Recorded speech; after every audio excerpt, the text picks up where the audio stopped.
अस्सलाम वालेकुम। बच्चों के कान साफ करते हुए पेरेंट्स कुछ ऐसे काम कर जाते हैं जिससे ना सिर्फ उनके बच्चों के कानों का नुकसान हो जाता है बल्कि ब्लीडिंग भी शुरू हो जाती है, ईयर इन्फेक्शन होना शुरू हो जाती है। आपके बच्चे के कान का पर्दा फट भी सकता है जिससे आहिस्ता आहिस्ता वो हीयरिंग डेफिसिट यानी डेफनेस की तरफ बढ़ना शुरू हो जाता है और उसको सुनाई कम देने लगता है। आइए देखते हैं कि वो कौन से ऐसे काम हैं जो आपने बिल्कुल नहीं करने। आपने अपने बच्चे के कान साफ करते हुए क्या एहतियात करनी है और बच्चों के कान साफ करने का दुरुस्त तरीका क्या है, आइए देखते हैं।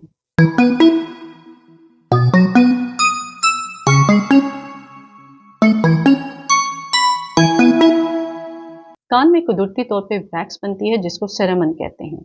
ये कान के लिए बहुत ज़रूरी है। ना सिर्फ ये कान के पर्दे की हिफाजत करते हैं बल्कि कान के इस रस्ते को यानी ईयर कैनाल को गीला रखते हैं ताकि बाहर के जरासीम गर्दो गुबार कान में दाखिल ना हो सकें। ये एक नॉर्मल चीज़ है बल्कि बच्चे के कानों के लिए बहुत ज़रूरी है। नॉर्मली इसका कलर हल्का पीला, पीला या ऑरेंज कलर का हो सकता है। होता ये है कि जब भी पेरेंट्स को अपने बच्चों के कानों में कोई ईयर वैक्स नज़र आती है तो उनका दिल करता है कि हम इसको फ़ौरन से साफ़ करें और साफ़ करने के लिए सबसे पहले वो इस चीज़ का इस्तेमाल करते हैं। हमारी इमरजेंसी ओपीडीज़ में ईयरबड से जितने बच्चों के कान का नुकसान देखा गया है उसका नंबर सबसे ज़्यादा है। कॉटन ईयरबड्स का इस्तेमाल आपने बिल्कुल नहीं करना। कान के सुराख के अंदर आपने ईयरबड नहीं डालना। होता ये है कि जब आप इस तरह ईयरबड इस्तेमाल करते हैं तो वैक्स मज़ीद अंदर पुश हो जाती है और आपके बच्चे के नाज़ुक कान के पर्दे में सुराख हो जाता है। आपने बच्चे के कान में कभी भी ईयर कैनाल में कॉटन ईयरबड का इस्तेमाल नहीं करना। होता ये है कि हमारे पास जब बच्चे आते हैं तो उनके कानों में मुख्तलिफ किस्म के तेल डले होते हैं। कभी कोकोनट ऑयल, कभी सरसों का तेल, कभी जैतून का तेल, हर किस्म का तेल पेरेंट्स अपने बच्चों के कान में डालते हैं।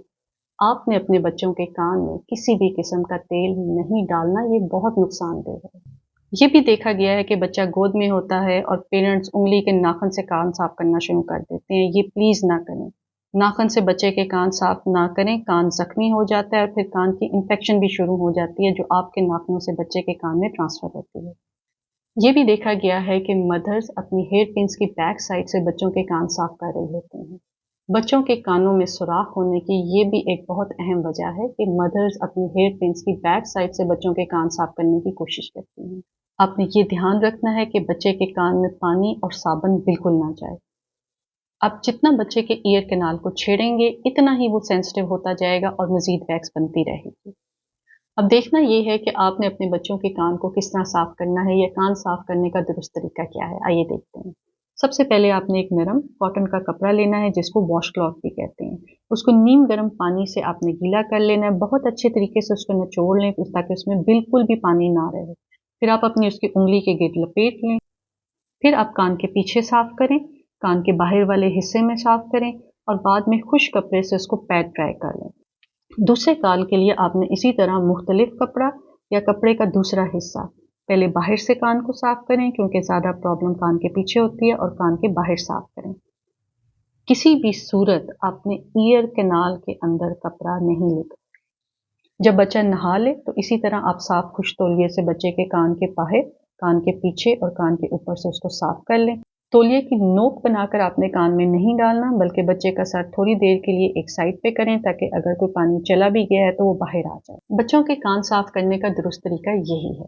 आपने बच्चे की जो भी वैक्स नजर आ रही है वो उसको हल्के हाथों से बाहर बाहर से साफ करनी है। आपने बच्चे के ईयर कैनाल के अंदर आपने कुछ भी नहीं डालना।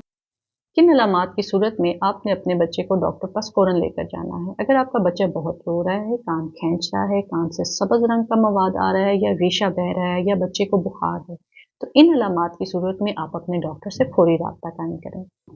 पेरेंट्स के लिए ये मैसेज है कि अपने बच्चों के नाजुक कानों की हिफाजत करें। अपने बच्चों के कान में किसी भी किस्म की कोई नुकीली चीज़ ना डालें, कोई कॉटन बड ना डालें, तेल ना डालें, पिनें ना डालें। अपने बच्चों के कान के नाजुक सुराख की हिफाजत करें ताकि आपका बच्चा हमेशा के नुकसान से बच जाए। अपने और अपने बच्चों का ख्याल रखिएगा। बहुत शुक्रिया।